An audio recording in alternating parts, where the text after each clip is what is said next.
பிரியமானவர்களே, ஆண்டவரும் அருமை இரட்சகரமாக இருக்கிற இயேசு கிறிஸ்துவின் இனிய நாமத்தினாலே மற்றும் நல்ல காலை பொழுதிலே உங்களை சந்திப்பதிலே நான் அதிகமாக மகிழ்ச்சி அடைகிறேன்.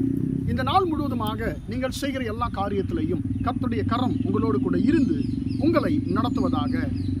1 யோவான் 2ஆம் அதிகாரம் 15ஆம் வசனம் இப்படியாக சொல்லுகிறது, உலகத்தில் உள்ளவைகளிலும் அன்பு கூறாதிருங்கள்.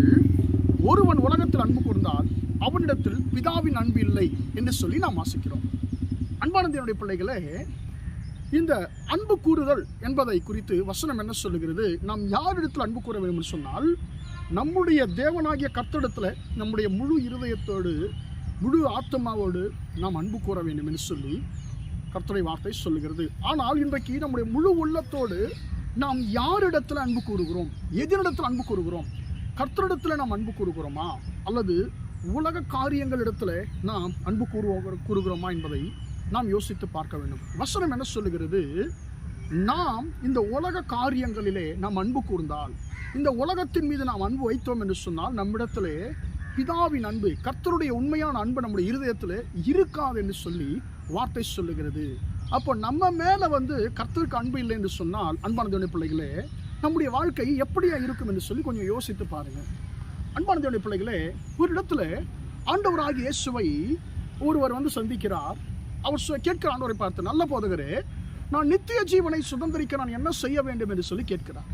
அன்பானவர்களே, அவர் ஆண்டவராகிய இயேசு கிறிஸ்து அந்த மோசேயினுடைய கட்டளைகள் எல்லாவற்றையும் சொல்லுகிறார். நீ விபச்சாரம் செய்யாத, கொலை செய்யாத என்று சொல்லி எல்லாவற்றையும் சொல்லி கொண்டிருக்கும்போது இவர் சொல்லுகிறார், இவைகளை எல்லாம் என் சிறு வயது முதல் நான் கடைபிடித்து கொண்டு இருக்கிறேன், இன்னும் என்னிடத்தில் குறை என்ன என்று சொல்லி கேட்டான்.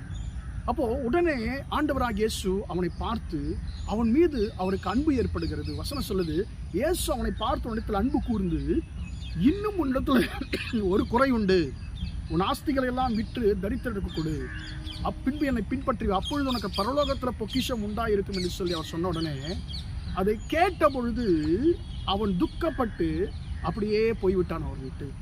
அன்பான தேவனுடைய பிள்ளைகளை, ஆண்டவர் சொல்லுகிறார், இன்னும் உன்னிடத்தில் ஒரு குறை உண்டு, நீ இன்னும் உலகத்தை அன்பு கூர்ந்திருக்கிறாய், நீ இன்னும் உலக காரியங்களை நேசித்துக் கொண்டிருக்கிறாய் என்று சொல்லி ஆண்டவராகிய இயேசு கிறிஸ்து அந்த மனுஷனோடு பேசுகிறார்.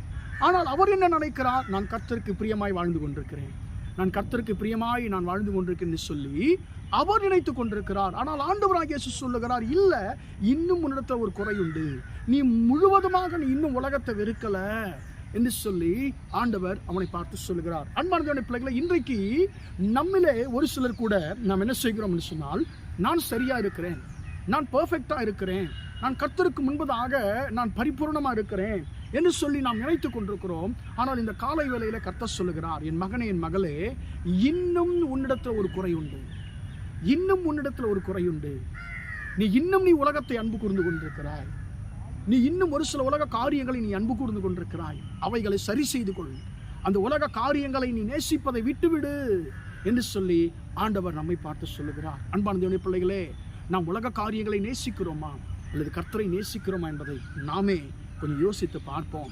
நாம் இந்த உலகத்தில் அன்பு கூர்ந்தால் நாம் கர்த்தருடைய அன்பு நம்மிடத்தில் இல்லை என்று சொல்லி வேதம் சொல்லுகிறது. நாம் கர்த்தரை நாம் அன்பு கூறுவோம் என்று சொன்னால் நம்முடைய வாழ்க்கையிலே கர்த்தர் எல்லாமே நன்மைக்கு ஏதுவாக செய்வார். அதான் வசனம் சொல்லுகிறது, அன்றையும் அவருடைய தீர்மானத்தின்படி அழைக்கப்பட்டவர்களாய் தேவனிடத்தில் அன்பு கூறுகிறவர்களுக்கு சகலமும் நன்மைக்கு ஏதுவாய் நடக்கிறது.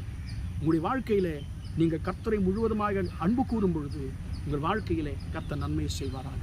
ஜெபிப்போமா? இரக்கமுள்ள தகப்பனே, உம்மை நன்றியோடு துதிக்கிறோம், ஸ்தோத்திரிக்கிறோம் ஐயா. இம்மட்டுமாக இந்த வார்த்தைகளை கேட்ட முடியும் பிள்ளைகளை ஆசீர்வதியும் ஆண்டவரே. உலகத்தில் உள்ளவைகள் அன்பு கூறாதிருங்கள் என்று சொல்லி ஆண்டவரே நீர் சொல்லியிருக்கிறீர் தகப்பனே. ஆண்டவரே, நாங்கள் உலகத்தில் ஆண்டவரே அப்பா நாங்கள் அன்பு கூறாதபடிக்கு ஆண்டவர் உம்மை மட்டும் நாங்கள் ஆண்டவரை நேசிக்க தகப்பனே. ஆண்டவரே, உமக்கு பிரியமான ஒரு வாழ்க்கை வாழ, நீர் கொடுக்கும் நன்மைகளை பெற்றுக்கொள்ள ஆண்டவரே எங்களுக்கு உதவி செய்யும். ஆண்டவர், இந்த கிருபையை இந்த வார்த்தை கேட்டுக்கொண்டிருக்க ஒவ்வொருவருக்கும் நீ கொடுத்து நடத்தும்படியாக இயேசுவின் நாமத்தில் ஒப்புக் கொடுத்து ஜெபிக்கிறேன், ஜீவனுள்ள நல்ல பிதாவே. ஆமென், ஆமென். பிரியமானவர்களே, கர்த்தர் உங்களை ஆசீர்வதிப்பார். Praise the Lord, praise the Lord.